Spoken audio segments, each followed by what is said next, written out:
O apóstolo Paulo, escrevendo aos cristãos em Corinto, lembrou-se do que aconteceu lá no Jardim do Éden e que se repete toda vez que alguém comete o mesmo erro de Eva. Repete-se todos os dias, ao redor do mundo, a mesma enganação que aconteceu lá no Éden, pela boca da serpente, e tendo Eva caído naquele golpe, foi o primeiro golpe do mundo, podemos dizer assim, né? O primeiro golpe que ela caiu. Assim também se repete todos os dias, em algum lugar do mundo, perto de você, talvez na sua própria vida. Vamos ler aqui o que o apóstolo escreveu aos cristãos de Corinto para alertá-los. Ele disse: "Mas temo que, assim como a serpente enganou Eva com a sua astúcia, assim também sejam, de alguma sorte, corrompidos os vossos sentidos, e se apartem da simplicidade que há em Cristo." Vamos desempacotar isso aqui. Vamos prestar atenção aqui no que Paulo está alertando aos cristãos de Corinto e, naturalmente, a cada um que se interessa em se proteger de cair no conto da serpente. Vamos lá. Então, ele refere ao que aconteceu com Eva lá no jardim. Como que a serpente enganou Eva? Qual foi a estratégia da serpente, a estratégia do diabo, do mal, para enganar a incauta mulher? Ele usou de duas estratégias. Primeiro, distorceu a palavra de Deus. Quando a serpente falou com Eva, primeiramente lhe disse assim: Deus disse que vocês não podem comer de nenhuma árvore do jardim? Quer dizer, Deus nunca tinha falado isso. Mas, digamos, jogou verde, né? O famoso jogar verde. Puxou a conversa, chamou a atenção de uma forma generalizada para depois chegar no específico. Deus proibiu vocês de comer todas as árvores do jardim? E Eva, então, cometeu o primeiro erro, engajando-se na conversa. Não foi bem isso. Ele só nos proibiu de comer daquela árvore no meio do jardim. Mas as outras nós podemos comer. O dia que nós comermos desta árvore, nós vamos morrer. Não podemos tocar nela, não podemos comer dela.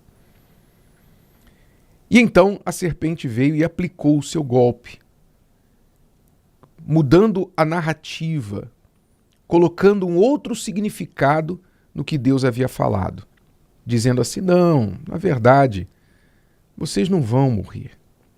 O que acontece é que Deus sabe que o dia que vocês comerem desta árvore, vocês se tornarão iguais a Deus e conhecerão o bem e o mal. Quer dizer, suscitou dentro da mulher a curiosidade. Ah, é? Quer dizer que tem alguma coisa que Deus está escondendo da gente? Que Deus está colocando fora do nosso alcance, do nosso conhecimento? Poxa, isso não é justo. Poxa, o que é isso? Eu quero saber por que Ele está escondendo isso da gente. Quer dizer, ela acreditou naquela narrativa da serpente. A narrativa de que Deus, na verdade, estava escondendo alguma coisa deles. Então, vamos lá as duas estratégias. Primeiro, a serpente distorceu as palavras de Deus, distorceu, meia-verdade, distorceu a palavra. E segundo, deu um outro significado, uma outra narrativa para o que Deus havia falado. Quer dizer, um outro entendimento. Mudou o olhar de Eva, mudou os olhos de Eva para com aquela árvore. E assim a serpente trabalha ainda hoje. Quantas pessoas têm caído em palavras distorcidas, palavras bíblicas até mesmo distorcidas? Porque o diabo, para enganar o cristão, ele vai usar o quê? Ele vai usar a palavra que o cristão acredita. Veja que o diabo usou as palavras de Deus contra Deus. Ele usou as palavras de Deus contra Eva. E o diabo sempre fez isso e sempre vai fazer. Tentou com Jesus, usou o Salmo 91 contra Jesus. E ele sempre vai fazer isso. Pegar a palavra solta, pegar a palavra e dar uma outra interpretação para que a pessoa incauta, ingênua, que não pensa, que não raciocina, caia naquela história e diga: ah, então é isso. Então é isso. Então as pessoas vão pegando partes das escrituras e vão formando crenças, vão formando opiniões e pautando suas vidas em cima destas partes soltas. E assim o diabo vai criando doutrinas, criando heresias e religiões sem acabar. Não tem fim as religiões que surgem por este mundo, as doutrinas, os ventos de doutrina que vão levando os incautos que não têm raiz na fé, no verdadeiro evangelho, na verdadeira palavra. Então, você tem que tomar muito cuidado com as palavras que vêm a você, aqueles que vêm falar, porque a serpente lá no jardim era só uma serpente que falou com Eva. Hoje, a serpente está em muitos lugares. A serpente está em muitos lados. A serpente fala na TV, fala na internet, fala ao pé do ouvido através de um amigo, de uma amiga. A serpente fala com você através de religiosos. A serpente está em todos os lugares, falando com as pessoas de forma sutil, sagaz, astuta, levando as pessoas a entenderem mal a verdade, a palavra de Deus. Crerem em meias verdades, sem se dar conta que meias verdades são mentiras inteiras. Muita atenção a isso, muito cuidado com isso. São muitas meias-verdades que a serpente espalha por aí. Vou dar aqui apenas alguns exemplos. Muitas pessoas dizem assim: eu não preciso ir à igreja para buscar a Deus, porque Deus está em todos os lugares. Não é? Não soa bonito? A parte convincente da meia-verdade é que ela tem uma parte de verdade. Deus está em todos os lugares. É a parte verdadeira desta mentira. É a parte verdadeira dessa meia-verdade. Mas o fato de que uma pessoa não precisa ir à igreja contradiz a palavra de Deus, porque foi ele quem criou a igreja, ele estabeleceu a igreja. Ele determinou que os seus filhos e servos devem se reunir. Senão ele não teria feito promessas específicas àqueles que se reúnem, 2 ou 3 que se reunirem em meu nome, estarei presente no meio deles. Ele não teria estabelecido a igreja, não teria dado ao rei Davi as plantas para construir o templo, conhecido como o Templo de Salomão, que o seu filho veio construir. Por que então Deus mandou construir um templo?